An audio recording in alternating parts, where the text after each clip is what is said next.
Hello everyone, स्वागत है आप सभी का टॉपर्स प्राइम चैनल में। इस वीडियो में हम पढ़ेंगे इंग्लिश ग्रामर का नेक्स्ट टॉपिक प्रोनाउन। ठीक है, 2 लेक्चर जो है हम इंग्लिश के पहले ही कर चुके हैं DSSB के लिए, जिसमें हमने पार्ट्स ऑफ स्पीच पढ़ा था सबसे पहले, और उसके बाद हमने किया था नाउन के बारे में पढ़ा था। ठीक है, नाउन से रिलेटेड जो भी इंपॉर्टेंट फैक्ट्स थे या जो रूल्स ज्यादा पूछे जाते हैं वो डिस्कस किए थे। तो आज जो है हम इस वीडियो में पढ़ेंगे प्रोनाउन के बारे में। प्रोनाउन के बारे में देखिए बहुत कुछ मिल जाएगा आपको बुक्स में, लेकिन हमें सिर्फ वो करना है जो कि एग्जाम में पूछा जाता है। ठीक है, एग्जाम के पॉइंट ऑफ व्यू से पढ़ेंगे, वो इंपॉर्टेंट रूल्स देखेंगे जो ज्यादातर एग्जाम में देखने को मिलते हैं। ठीक है, तो चलिए शुरू करते हैं। अगर आपको वीडियो अच्छी लगे तो लाइक जरूर कर दीजिएगा। तो देखिए सबसे पहले हम प्रोनाउन के बारे में पढ़ रहे हैं। तो प्रोनाउन होता क्या है? प्रोनाउन क्या होता है? प्रोनाउन को हम हिंदी में बोलते हैं सर्वनाम, और सर्वनाम की डेफिनेशन आप सभी को पता है क्या होती है। जो शब्द संज्ञा के स्थान पर यूज किए जाते हैं उन्हें सर्वनाम बोलते हैं। Same as it is English में भी होता है। जो शब्द हम नाउन की जगह पर यूज करते हैं, नाउन क्या है? संज्ञा ही है, उन्हें हम क्या बोलते हैं? प्रोनाउन बोलते हैं। ठीक है, तो डेफिनेशन क्या हो जाएगी प्रोनाउन की? A word used in place of a noun. ठीक है, जो वर्ड नाउन की जगह पे यूज किए जाएंगे वो प्रोनाउन होंगे। ठीक है, या कह लीजिए नाउन को रेपिटिशन से बचाने के लिए भी हम किसका यूज करते हैं? प्रोनाउन का यूज करते हैं। ठीक है, क्योंकि हम किसी वाक्य में अगर हम बार बार नाउन का यूज करेंगे तो वो इतना अच्छा नहीं लगेगा हमें। ओके, तो हम क्या करते हैं, उसकी जगह पे हम प्रोनाउन का यूज कर लेते हैं। जैसे मैंने एक सेंटेंस लिखा, एक सेंटेंस लिख लेते, देखिए Mrs Shukla being a good teacher, being a good teacher, she is liked by all the student। यहां पे अगर हम देखेंगे तो मिसेस शुक्ला क्या है? मिसेस शुक्ला जो है ये एक नाउन है। इसी नाउन का अगर मैं बार बार सेंटेंस में यूज करूंगी तो थोड़ा सा अजीब जो है सेंटेंस लगेगा। ठीक है, तो देखिए यहां पे हमने क्या किया, Mrs Shukla being a good teacher, she is, यहां पर हमने वापस से मिसेस शुक्ला का यूज न करके क्या यूज कर दिया? शी। तो इस नाउन की जगह पे हमने जिस वर्ड का यूज किया है वो क्या हो जाएगा? प्रोनाउन हो जाएगा। तो यहां पे शी क्या है? शी एक प्रोनाउन है। ओके, तो इसीलिए मैंने कहा कि नाउन के रेपिटेशन से बचने के लिए किसका यूज किया जाता है? प्रोनाउन का यूज किया जाता है। अब देखिए प्रोनाउन की अगर हम बात करें तो इसके बहुत सारे टाइप होते हैं। 10 तरीके का जो है प्रोनाउन होता है, लेकिन जो एग्जाम में पूछे जाते हैं वो सिर्फ 3 टाइप के पूछे जाते हैं ज्यादातर, और उन तीनों में जो सबसे ज्यादा पूछा जाता है वो है पर्सनल प्रोनाउन। ठीक है, तो मैं एक बार जो है 10 के 10 बता देती हूं आपको कि कौन से होते हैं। देखिए टाइप ऑफ प्रोनाउन, देखिए 10 तरीके के जो है प्रोनाउन होते हैं। इसमें से जो 3 इंपोर्टेंट होते हैं मैं आपको बताऊंगी, और उन्हीं के रूल्स जो है हमें पढ़ने हैं। ओके, चलिए देखिए सबसे पहले हम बात कर रहे हैं पर्सनल प्रोनाउन की। इसको हिंदी में बोला जाता है पुरुषवाचक सर्वनाम। ठीक है, पुरुषवाचक सर्वनाम क्या होता है? मतलब जिन वर्ड्स का यूज हम प्रॉपर नाउन की जगह कर सकते हैं। जैसे प्रॉपर नाउन में अगर हम देखें तो क्या होता है? व्यक्ति, वस्तु और स्थान, ये चीजें होती हैं। तो इन शब्दों की जगह हम जिन वर्ड्स का यूज कर सकते हैं वो पर्सनल प्रोनाउन जो है होते हैं। ओके, जिसमें कौन कौन से वर्ड्स आते हैं जो हम यूज कर सकते हैं इनकी जगह पे? जैसे व्यक्ति का नाम की बात आ रही है तो हम कौन से वर्ड्स यूज कर सकते हैं? खुद के लिए आई कर सकते हैं, ही हो गया, शी हो गया, इट हो गया। 7 होते हैं ये, आई, ही, शी, इट, वी, इसके अलावा यू और दे। ठीक है, हो गई 7। इसके फिर जो अलग केस बनते हैं, जैसे आई में मी हो गया, वी में अस हो गया, ठीक है, हिज हो गया, हिम हो गया, हर हो गया, वो सारे तो आ ही जाएंगे। ठीक, तो लेकिन ये आप याद रखिए ये जो वर्ड्स होते हैं ये हम किस में यूज करते हैं? पर्सनल प्रोनाउन में यूज करते हैं। ठीक है, फिर आता है पजेसिव प्रोनाउन, जो जिसे बोलते हैं अधिकारवाचक प्रोनाउन। इसमें जो है हम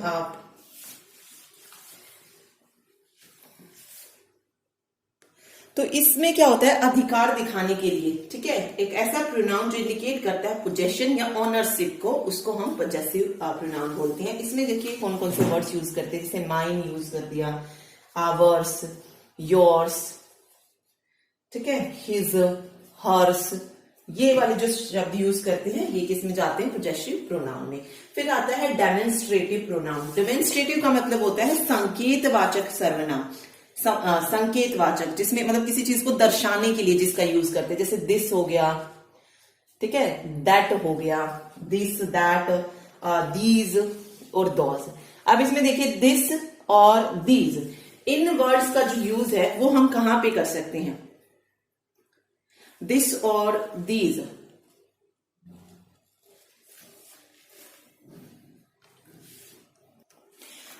तो इन मतलब दिस और दैट, दीज, दोज का ऑब्जेक्ट से रिलेटेड, मतलब ऑब्जेक्ट्स को दर्शाने के लिए यूज किया जाता है। अब जैसे दिस और दीज है, अगर कोई ऑब्जेक्ट हमारे पास में है, नियर है, तो उसके लिए हम दिस और दीज का यूज करेंगे। लेकिन अगर कोई ऑब्जेक्ट हमसे दूर है, फार है, तो उसके लिए हम किसका यूज करेंगे, दैट और दोज वर्ड्स का यूज करेंगे।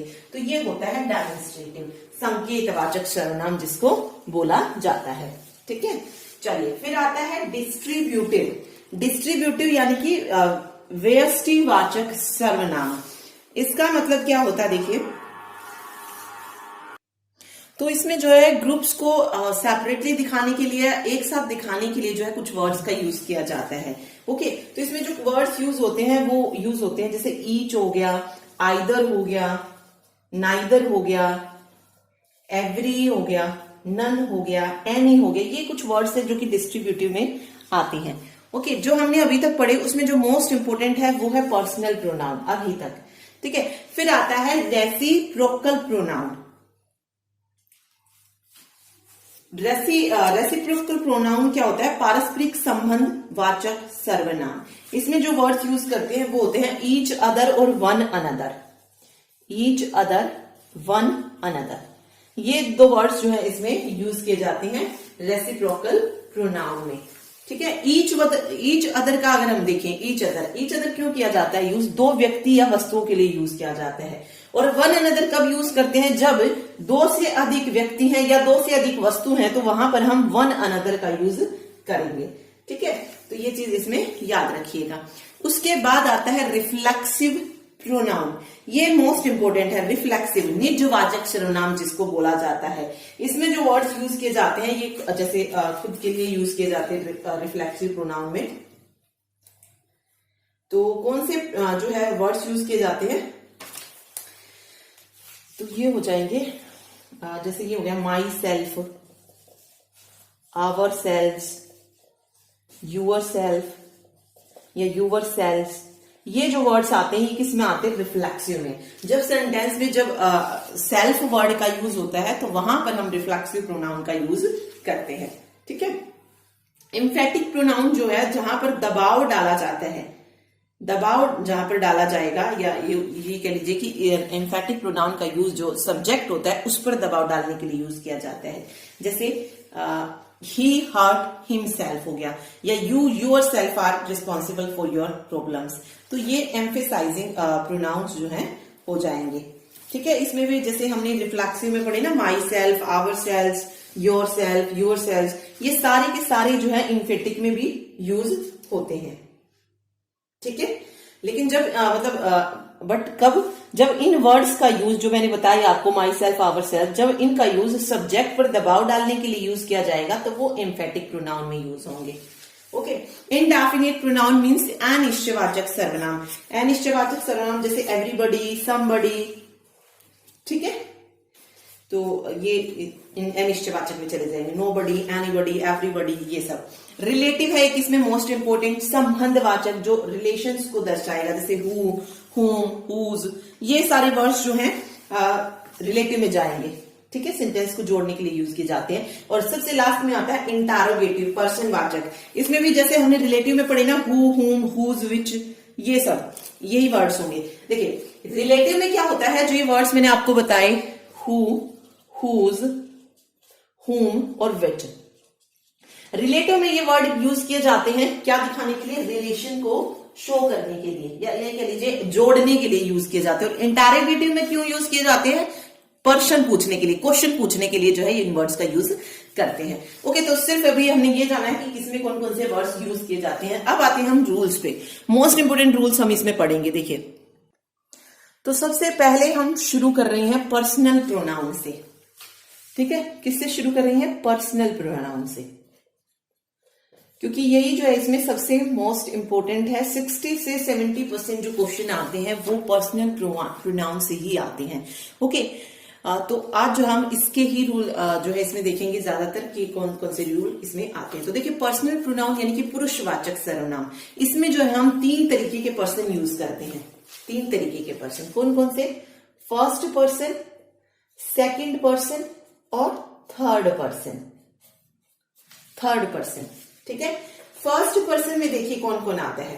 फर्स्ट पर्सन में आता है आई और वी। आई और वी, ये फर्स्ट पर्सन में आते हैं। फिर सेकंड पर्सन है, सेकंड पर्सन में आता है सिर्फ यू। और थर्ड पर्सन में आता है ही, शी, इट और दे। ठीक है, ये I, we, you, he, she, it, they, ये क्या है? 3 पर्सन जो है होते हैं। ओके, देखिए फर्स्ट वाले को हम बोलते हैं फर्स्ट पर्सन, सेकंड पर्सन और थर्ड पर्सन। ओके, ये तीनों ही क्या होते हैं? पर्सनल प्रोनाउन में होते हैं। फिर आती है इसमें बात केसेस की कि नॉमिनेटिव केस कौन सा होता है, ऑब्जेक्टिव केस कौन सा होता है, तो वो और देख लेते हैं। देखिए, सबसे पहले हम पढ़ रहे हैं I, we, you, he, she, it, they, ये सारे के सारे क्या है? नॉमिनेटिव केस हैं। ठीक है, क्या है? नॉमिनेटिव केस है। देखिए ये वाली टेबल देखिए, इसमें देखिए मैंने लिख दिया है फर्स्ट, सेकंड, थर्ड। अब फर्स्ट पर्सन में जैसा कि मैंने आपको बताया आई आता है और वी आता है। सेकंड पर्सन में कौन आता है? यू आता है। और थर्ड पर्सन में ही आ गया, शी आ गया, इट आ गया और दे। ये तीनों जो है किसमें आते हैं? Third person. चारों पर्सन मतलब चारों चीज जो है किसमें आती है? थर्ड पर्सन में। अब आप इसमें से सिंगुलर और प्लूरल जो है निकाल सकते हैं। देखिए सिंगुलर कौन कौन सा होता है? आई जो है सिंगुलर है, वी क्या है? वी प्लूरल है जाएगा। यू सिंगुलर भी यूज कर सकते हैं और एज ए प्लूरल भी यूज कर सकते हैं, ये दोनों ही होता है। ही क्या होता है? सिंगुलर होता है। सी सिंगुलर होता है। इट सिंगुलर होता है। और दे क्या होता है? प्लूरल होता है। ठीक है, तो इनमें से एक ऐसा है जो कि सिंगुलर और प्लूरल दोनों तरीके से यूज किया जा सकता है। अगर किसी एक पर्सन के बारे में कह रहे हैं हम, तो हम उसको सिंगुलर की तरह यूज कर सकते हैं। अगर हम बहुत सारे पर्सन्स के बारे में बात करें तो हम इसको प्लूरल की तरह भी यूज कर सकते हैं। तो यू जो होता है सिंगुलर और प्लूरल दोनों की तरीके से यूज होता है। और बाकी आप इसमें देख सकते हैं I singular, we plural, he singular, she singular, it singular और दे प्लूरल होता है। ओके, चलिए अब बात आती है ऑब्जेक्ट की। तो इनको जो है हम सब्जेक्टिव केस भी बोल सकते हो, नॉमिनेटिव केस भी बोल सकते हो। ये जो वर्ड्स हैं ये एज ए सब्जेक्ट जो है यूज किए जाते हैं। ओके, फिर बात आती है ऑब्जेक्ट की। तो ऑब्जेक्ट में देखिए क्या आता है? आई से बनता है मी, आई का जो ऑब्जेक्ट होगा मी, वी का अस, यू का जो है क्या रहेगा? यू ही रहेगा ऑब्जेक्ट में भी। फिर आता है ही का जो ऑब्जेक्ट बनेगा वो बनेगा हर, नहीं सॉरी ही का तो हीज बनेगा, हिम सॉरी ही तो पोजेसिव में चला जाएगा। हिम जो है बन जाएगा, शी का बन जाएगा हर, इट का क्या बनेगा? इट का इट ही रहेगा। और दे का क्या बन जाएगा? दैम बन जाएगा। ओके, तो ये आ जाएंगे इसके ऑब्जेक्टिव केस। तो ये पता होनी चाहिए आई से मी, वी का us, you, he, him, she her, it they them. फिर आती है पोजेसिव प्रोनाउन और पोजेसिव एडजेक्टिव की बारी। तो देखिए पोजेसिव प्रोनाउन यहां पे क्या बनेगा? आई, मी, माइन। और एडजेक्टिव क्या होगा? माई होगा। ठीक है, एडजेक्टिव क्या है इसमें? माई है। इसी तरीके से अगर हम पोजेसिव प्रोनाउन देखिए वी आवर बन जाएगा। आवर तो एडजेक्टिव में और आवर्स जो है ये पोजेसिव प्रोनाउन में यूज होगा। यू की बात कर रहे हैं हम, तो यू और यहां पे पोजेसिव एडजेक्टिव जो होगा वो यूअर होगा और इसका जो प्रोनाउन होगा वो योर्स हो जाएगा, एस लग जाएगा। ठीक है, फिर इसमें आते हैं, यहां पे देखिए ही, यहां पे है हिम, ही, हिम और ये हो जाएगा हिज। इसका जो पोजेसिव प्रोनाउन है वो क्या हो जाएगा? हिज हो जाएगा। ठीक है, और एडजेक्टिव भी हिज ही रहेगा। शी का क्या बन रहा था? हर है, तो यहां पे क्या बन जाएगा? पोजेसिव प्रोनाउन इसका हर्स, एस जो है इसमें ऐड हो जाएगा, लेकिन एडजेक्टिव में हर का हर ही जो है रहेगा। इट का जो है पोजेसिव प्रोनाउन नहीं होता है, इट का पोजेसिव प्रोनाउन नहीं होता है, लेकिन एडजेक्टिव होता है। क्या होता है? इट्स होता है, ITS, इट्स हो जाएगा। ठीक है, फिर आता है दे। तो दे का ऑब्जेक्ट क्या है, देम है, लेकिन पोजेसिव प्रोनाउन क्या हो जाएगा, देयर्स, THEIRS, देयर्स। और यहां पर एडजेक्टिव में क्या हो जाएगा, देयर, THEIR। तो ये टेबल आपको याद रखनी है। आई का ऑब्जेक्ट मी, वी का एस, यू का यू, ही का हिम, सी का हर। ओके, तो ये टेबल आपको इसमें याद रखनी है। अब देखिए यहां से जो मोस्ट इंपोर्टेंट रूल आते हैं, अब वो पढ़ते हैं। देखिए रूल नंबर 1 पढ़ रहे हैं हम। इसमें याद रखिएगा फर्स्ट पर्सन, सेकंड पर्सन और थर्ड पर्सन कौन से है। चलिए रूल नंबर 1 देखते हैं। देखिए सबसे पहला रूल क्या कहता है, अगर किसी सेंटेंस के वर्ब के पहले, अगर वर्ब जो है, ये मान लीजिए ये वर्ब है, इसके पहले क्या प्रयोग होगा, नॉमिनेटिव। नॉमिनेटिव जो है हम यूज करेंगे। ठीक है, नॉमिनेटिव केस में होता है जो पहला, मतलब पहले जो यूज होगा। और वर्ब के जो बाद में यूज होगा वो कौन सा केस होगा, ऑब्जेक्टिव केस होगा। ठीक है, ऐसा नहीं होगा कि वर्ब के पहले ऑब्जेक्टिव केस और वर्ब के बाद में हम नॉमिनेटिव केस यूज कर रहे हैं। जैसे मैंने लिखा डैश टीच डैश, और मेरे पास दो ऑप्शन है, आई और हिम। ठीक है, अब मुझे पता है टीच क्या है, वर्ब है, तो इसमें नॉमिनेटिव केस कौन सा बन रहा है, आई बन रहा है। तो आई टीच, और हिम क्या है, ऑब्जेक्टिव केस है, तो आई टीच हिम जो है यहां पर सही हो जाएगा। ओके, ये और ऐसे भी आप देख सकते हैं किसमें है, एक्टिव वॉइस में है। यहां पे ये सब्जेक्ट है, ये वर्ब है और ये ऑब्जेक्ट है।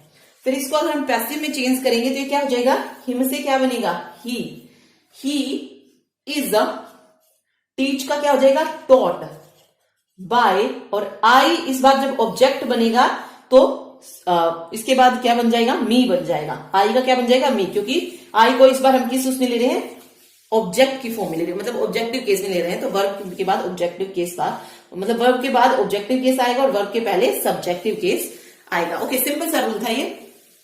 ठीक, चलिए अगला रूल देखते हैं, रूल नंबर 2।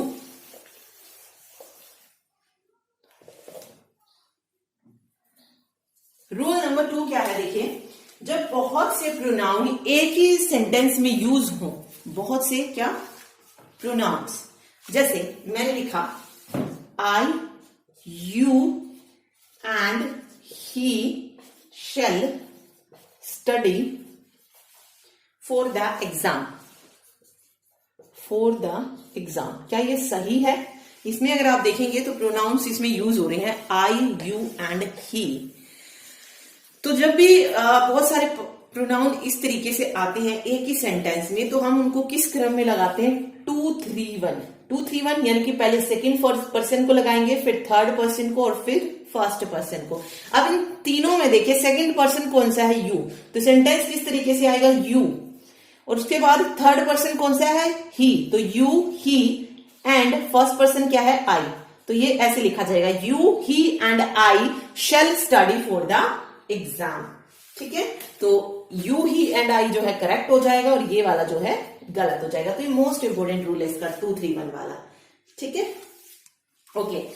फिर नेक्स्ट कहता है, अगर प्रोनाउन प्लूरल फॉर्म में हो तब जो है कौन सा रूल लगेगा, तब 1-2-3 का रूल लगेगा। अभी प्लूरल में नहीं थे, सिंगुलर में थे। ओके, तो जब प्रोनाउन प्लूरल में हो तो हम कौन सा रूल लगाएंगे, 1-2-3। जैसे मैंने लिखा you, we and they. You हमें पता है सिंगुलर भी है प्लूरल भी है। ओके, तो यहां पे अगर आप देखेंगे वी, दे और यू तीनों ही क्या है, प्लूरल है। तो हम इसको किस फॉर्म में अरेंज करेंगे, 1-2-3 की फॉर्म में। तो सबसे पहले कौन सा आएगा, वी आएगा, उसके बाद यू आएगा एंड दे। इस तरीके से इसको अरेंज करना पड़ेगा। तो जब भी कुछ इस तरीके से प्रोनाउंस आते हैं बहुत सारे, तो इनको अरेंज करने का तरीका पता होना चाहिए। ठीक है, ओके, चलिए नेक्स्ट रूल देखिए रूल नंबर 3 कहता है कि pronoun which are use after is, am, are, was, were always return in nominative case. अगर हम कोई प्रोनाउन इज के बाद लिख रहे हैं, एम के बाद यूज कर रहे हैं, वॉज के बाद, वर के बाद, अगर हम यूज कर रहे हैं इज, एम, आर भी है, sorry, is, am, are, was, were, इनके बाद अगर हम प्रोनाउन का यूज कर रहे हैं तो वो प्रोनाउन किस केस में होगा, नॉमिनेटिव केस में होगा हमेशा। मतलब एक सेंटेंस देखिए मैं लिखती हूं, सेंटेंस है it is dash who have done it। अब मेरे पास दो ऑप्शन है, मी या आई। देखिए, it is dash who have done it. अभी हमने क्या पढ़ा, अगर इज एम आर वॉज वर्ग के बाद अगर हम किसी प्रोनाउन का यूज करते हैं तो वो किस उसमें होगा, नॉमिनेटिव केस में यूज करेंगे, ना कि ऑब्जेक्टिव केस में। तो यहां पे क्या आएगा, it is I who have done it. Okay, कुछ मतलब ऐसे भी हैं कुछ वर्ड्स जिसमें हम ऑब्जेक्टिव का यूज करते हैं, ऑब्जेक्टिव केस का। तो जैसे इज एम आर वॉज वर्ग के बाद हमेशा नॉमिनेटिव केस आएगा। ऐसे ही जैसे लेट हो गया, लेट के बाद क्या आएगा, ऑब्जेक्टिव केस आएगा। लेट के बाद ऑब्जेक्टिव केस आएगा। जैसे मैंने लिखा let me do this work, या आई। अब दो ऑप्शन है मेरे पास, लेट मी या आई। तो लेट के बाद हमेशा ऑब्जेक्टिव केस आएगा, ना कि नॉमिनेटिव। तो लेट मी, ठीक है, तो यहां पे क्या हो जाएगा, मी हो जाएगा। तो ये चीज इसमें याद रखिएगा, ये भी इसका मोस्ट इंपोर्टेंट रूल है। ठीक है, इसके अलावा लेट के अलावा और भी जैसे वर्ड्स होते हैं, जैसे लेट तो है ही, साथ साथ और भी हैं, जैसे लाइक हो गया, बिटवीन हो गया, यू हो गया, या प्रीपोजिशन होगी। इन सब के बाद क्या यूज करते हैं हम हमेशा, ऑब्जेक्टिव केस। देखिए, लेट के अलावा और भी वर्ड्स है, कौन कौन से, बिटवीन, बट, एक्सेप्ट। इनके बाद अगर हम प्रोनाउन का यूज कर रहे हैं तो हमेशा किस में करेंगे हम यूज, ऑब्जेक्टिव केस में करेंगे। या फिर प्रीपोजिशन के बाद अगर हम कर रहे हैं, ठीक है, तो क्या यूज होगा इन सब के बाद, ऑब्जेक्टिव केस का यूज होगा, प्रीपोजिशन के बाद भी। ठीक है, याद रखिएगा ये। चलिए अब देखिए, अब पढ़ते हैं रूल नंबर 5 और 6। रूल नंबर 5 और 6 क्या कहता है कि अगर वाक्य में दो ऑब्जेक्टिव प्रोनाउंस के बीच कंपैरिजन कर रहे हैं हम, तो देन के बाद हमेशा क्या आएगा, ऑब्जेक्टिव केस ही आएगा। और 6 कहता है अगर हम दो सब्जेक्टिव प्रोनाउंस के बीच में कंपैरिजन कर रहे हैं तो देन के बाद हमेशा क्या आएगा, सब्जेक्टिव केस ही आएगा, या फिर कह लीजिए सब्जेक्टिव प्रोनाउन ही आएगा। फॉर एग्जाम्पल से पढ़ते हैं। देखिए, मैंने लिखा he respect her more than dash, me या आई। इसी को मैं लिखती हूं अगर, he runs faster than me या आई। अब देखिए, कंपैरिजन की बात कर रहे हैं हम। अगर देखिए हम ऑब्जेक्टिव जो प्रोनाउन है उनके बीच में कंपैरिजन कर रहे हैं तो देन के बाद ऑब्जेक्टिव केस। तो यहां पे देखिए, ही रिस्पेक्ट हर क्या है, ऑब्जेक्टिव केस है, क्या है, ऑब्जेक्टिव है। एंड मोर देन, तो देन के बाद क्या आएगा, किसके बीच में कंपैरिजन हो रही है, ऑब्जेक्टिव के बीच में ही कंपैरिजन हो रही है ना, तो यहां पर मी आ जाएगा, ना कि आई। तो ही respect her more than me. ठीक है, रूल 6 कहता है अगर सब्जेक्टिव प्रोनाउन के बीच में कंपैरिजन हो रही है तो देन के बाद सब्जेक्टिव प्रोनाउन आएगा। ओके, इसमें कह रहा है कि ही रन्स फास्टर देन, तो ही क्या है, यहां पर सब्जेक्टिव केस है, तो यहां पर भी क्या आएगा, सब्जेक्टिव ही आएगा। तो he runs faster than I जो है सही हो जाएगा, ना कि मी। ओके, तो ये दोनों रूल जो है एक दूसरे से मिलते जुलते हैं, इनको याद रखिएगा। तो हमने जो है प्रोनाउन से रिलेटेड, पर्सनल प्रोनाउन से रिलेटेड ये 6 रूल पढ़े हैं, और 6 के 6 रूल जो है मोस्ट इंपोर्टेंट है, ये आपको याद रखने हैं। ओके, एक बार और लर्न कर लेते हैं इसको। देखिए, फर्स्ट वाला जो हमारा रूल था वो था अगर एक साथ बहुत सारे प्रोनाउन आते हैं तो हम उसको 2 3 1 की फॉर्म में लगाते हैं। ओके, अब ये चीज आप याद रखिए, अगर आपके सेंटेंस में सिर्फ सेकंड पर्सन और फर्स्ट पर्सन आए हैं तो भी हम उसको इस फॉर्म में अरेंज करेंगे। ठीक है, अगर तीनों नहीं दिए हैं, 2 पर्सन हमें मिले हैं, या कह लीजिए 2 प्रोनाउंस का यूज हो रहा है, तो भी हम उसको 2 1 की फॉर्म में लगाएंगे। ठीक है, अगर हमारे पास 2 और 3 है, मतलब सेकंड पर्सन और थर्ड पर्सन सेंटेंस में यूज हो रहे हैं, तो हम उसको 2 3 की फॉर्म में लगा लेंगे। ओके, ये चीज आप याद रखिए। अगर हमारे पास हमने बहुत सारे प्रोनाउन एक साथ आ रहे सेंटेंस में तो हम 2 3 1 की फॉर्म में लगाएंगे। सेकंड रूल था अगर हमारे प्रोनाउन प्लूरल है तो हम उसको 1 2 3 की फॉर्म में अरेंज करेंगे। तो ये दोनों रूल जो है आपस में मिलते जुलते हैं, इनको याद रखिएगा। ओके, सेकंड जो रूल था हमारा वो था इज, एम, आर, वॉज, वर के बाद हमेशा कौन सा केस आएगा? सब्जेक्टिव केस आएगा, या कह लीजिए सब्जेक्टिव प्रोनाउन हम यूज करेंगे। Okay, let, between, but, like और प्रीपोजिशन के बाद हम हमेशा ऑब्जेक्टिव प्रोनाउन का यूज करेंगे। तो हो गए 4 रूल्स। उसके बाद आते हैं 2 रूल्स जो हमने अभी लास्ट में पढ़े। कौन कौन सा रूल पढ़ा हमने कि अगर हम ऑब्जेक्टिव प्रोनाउन के बीच में कंपेयर कर रहे हैं तो देन के बाद ऑब्जेक्टिव प्रोनाउन आएगा। अगर हम सब्जेक्टिव प्रोनाउन के बीच में कंपेयर कर रहे हैं तो देन के बाद सब्जेक्टिव प्रोनाउन ही आएगा। ओके, तो ये 6 रूल जो है ये आपको याद रखनी है, मोस्ट इंपोर्टेंट है। ठीक है, चलिए आगे पढ़ते हैं। 1-2 रूल और जो इंपोर्टेंट बचते हैं इसमें। फिर आगे हम पढ़ते हैं ईच और एवरी का यूज। ठीक है, कि ईच जो वर्ड है वो कहां पे यूज किया जाता है और एवरी जो वर्ड है वो कहां पे यूज किया जाता है। तो देखिए, ईच का यूज हम करते हैं 2 या 2 से अधिक वस्तुओं या लोगों के लिए। ठीक है, 2 के लिए भी कर सकते हैं या 2 से ज्यादा के लिए भी हम इसका यूज कर सकते हैं। लेकिन एवरी का जो एवरी शब्द का जो यूज है वो हमेशा 2 से ज्यादा लोगों के लिए ही यूज होगा, मतलब 2 के लिए नहीं होगा। ये चीज आपको इसमें याद रखनी है।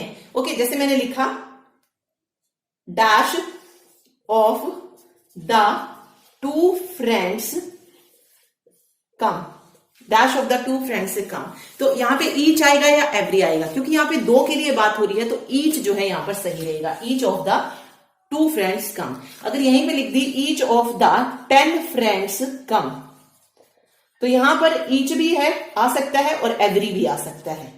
ठीक है, क्योंकि ईच जो है वो 2 के लिए भी यूज हो सकता है और 2 से ज्यादा के लिए भी, लेकिन एवरी सिर्फ 2 से ज्यादा के लिए ही यूज होगा। ठीक है, वस्तुओं के लिए भी यूज कर सकते हैं और आदमी मतलब लोगों के लिए भी इसका यूज किया जा सकता है। ओके, ठीक है, चलिए इसके बाद हम पढ़ लेते हैं इट का यूज कहां पर किया जाता है।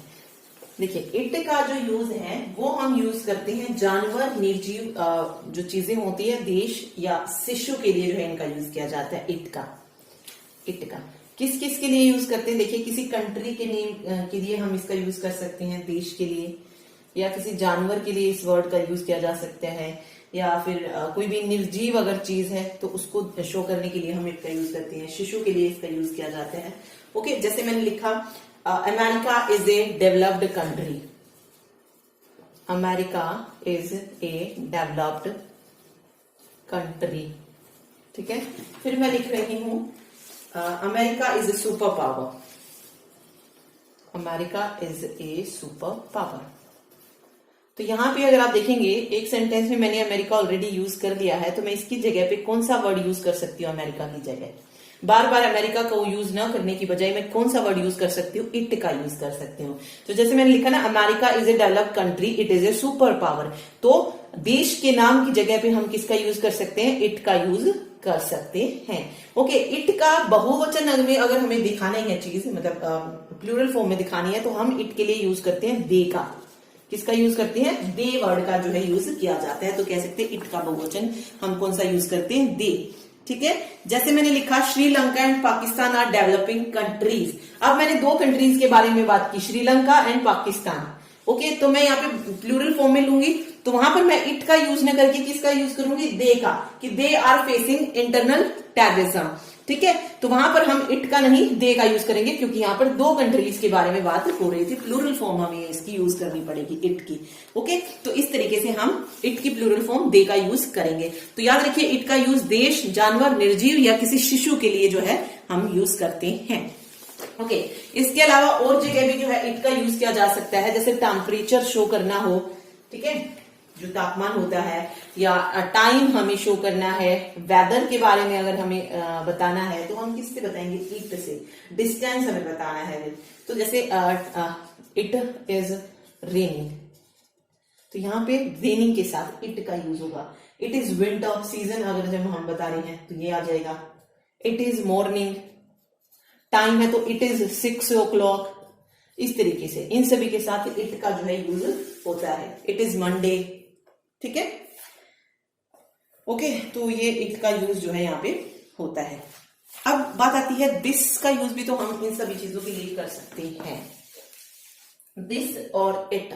फिर डिफरेंस क्या है इन दोनों में, दिस और इट में?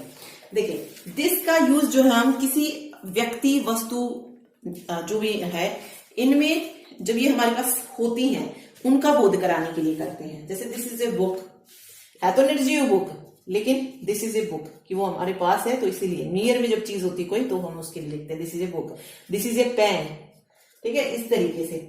और इट का यूज जो है हम समय, दूरी, मौसम इन सब का करने के लिए कहते हैं, मतलब इन सब को दिखाने के लिए यूज करते हैं, ठीक है। इनमें हम दिस का यूज नहीं कर सकते। और ना जैसे बुक है, बुक जैसे हमारे पास में है तो वहां पे नहीं लिखेंगे it is a book, it is a pen, वहां पे हम दिस का यूज जो है करेंगे, ठीक है। समय दूरी को हमें दिखाना है तो it is 10 AM, it is winter, it is night, इस तरीके से वहां पे हम दिस नहीं यूज करेंगे कि दिस इज नाइट, ठीक है, ओके।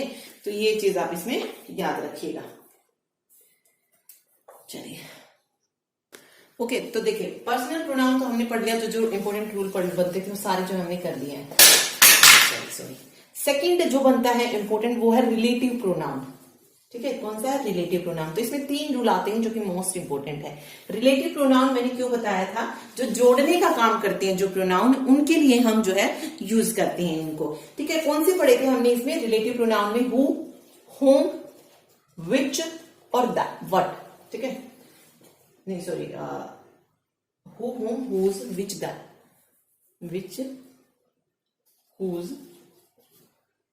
ओके, ये जो थे हमने पढ़े थे। और दैट, ये क्या है? रिलेटिव प्रोनाउन जो है हो जाएंगे, ठीक है। अब इसमें 3 रूल पढ़ते हैं। सबसे पहला रूल कहता है, रूल 1 क्या कहता है कि ऑल का प्रयोग अगर व्यक्ति के लिए होता है तो इसके बाद हमेशा किसका यूज करेंगे? हु का यूज होगा, ना कि होम का। जैसे मैंने लिखा all dash are interested to do this work can start now. तो यहां पर अगर हम देखें हु आएगा या होम आएगा, तो जहां पर ऑल का यूज किसके लिए होगा? व्यक्तियों के लिए होगा। तो यहां पे व्यक्तियों के लिए हो रहा है तो वहां पर हु का यूज होगा। तो all who are interested in do this work can start now, ठीक है, ये हो जाएगा। लेकिन ये याद रखिए अगर ऑल का यूज किसी वस्तु के लिए हम यूज कर रहे हैं तो वहां पर हम किसका यूज करेंगे? दैट का यूज करेंगे। कहा किसका यूज करेंगे? दैट का यूज करेंगे। जैसे मैंने लिखा all dash glitters is not gold. यहां पे देखिए क्या आएगा? हु आएगा या दैट आएगा? Glitters is not gold. यहां पे वस्तु के बारे में बात हो रही है ना, थिंग्स, जो चीजें हैं उनके बारे में बात हो रही है। तो यहां पे क्या आ जाएगा? All that glitters is not gold. यहां पे दैट जो है सही हो जाएगा, ठीक है।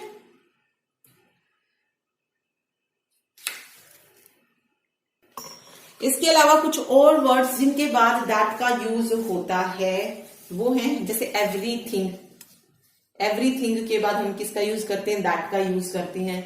नथिंग हो गया, इसके बाद भी दैट का, नथिंग दैट। या फिर एवरीवन है, नन है, नो है, नोबडी है, मच है, लिटिल है, एनी, ऑल, इन सब के बाद किसका यूज होता है? दैट का यूज होगा। जैसे मैंने लिखा my father has given me everything that I needed, ठीक है। एवरीथिंग आ गया क्योंकि यहाँ पे, तो इसके बाद क्या आएगा? That. My father give me everything that I needed, मतलब मेरे पिताजी ने मुझे सब कुछ दिया जिसकी मुझे जरूरत थी, ओके। तो ये वर्ड्स याद रखिए, इनके बाद दैट का यूज होगा, ठीक है। चलिए अब एक और बचा है रिफ्लेक्सिव प्रोनाउन, ये भी इंपॉर्टेंट है। रिफ्लेक्सिव, तीसरा जो मोस्ट इंपोर्टेंट है वो कौन सा है? रिफ्लेक्सिव। खुद के बारे में बात होती है। जब सेंटेंस में सेल्फ वर्ड का यूज होता है तो वहां पर क्या होता है? रिफ्लेक्सिव प्रोनाउन होता है। सेल्फ वर्ड कौन कौन से हैं? जैसे माई सेल्फ, आवर सेल्फ, ये वाले माई सेल्फ हो गया, आवर सेल्फ हो गया, योर सेल्फ हो गया, योर सेल्फ हो गया, it self, him self, them self, one self. ये इस तरीके के जब वर्ड होते हैं तो वहां पर जो है हम इसका यूज करते हैं, रिफ्लेक्सिव प्रोनाउन जो है वहां पे होता है, ठीक है। ओके, कुछ वर्ड्स ऐसे होते हैं जिनके साथ हम रिफ्लेक्सिव प्रोनाउन का यूज नहीं करते हैं, तो वो वर्ड्स आपको पता होनी चाहिए कौन कौन से हैं। Keep, stop, twin, qualify, hide, move, rest, इन सब के साथ रिफ्लेक्सिव प्रोनाउन का यूज नहीं होता। जैसे मैंने लिखा he hide himself in the room. अब मुझे इसमें एरर फाइंड आउट करनी है, तो कहां पे एरर आ जाएगी? ये वाली एरर हो जाएगी, क्योंकि हाइड आ गया तो हाइड के साथ रिफ्लेक्सिव प्रोनाउन नहीं लगता है, तो ये गलत हो जाएगा। ही हाइड इन द रूम, ये सिर्फ जो है यहाँ पे सही हो जाएगा। ठीक है, ये चीज इसमें याद रखिएगा। तो ये था प्रोनाउन, जिसमें जो जो इंपोर्टेंट थे वो रूल्स हमने पढ़ लिए हैं, जो ज्यादातर एग्जाम में पूछे जाते हैं मोस्टली। ठीक है, ओके। तो अगर वीडियो अच्छी लगी हो तो लाइक जरूर कीजिएगा। Thank you so much.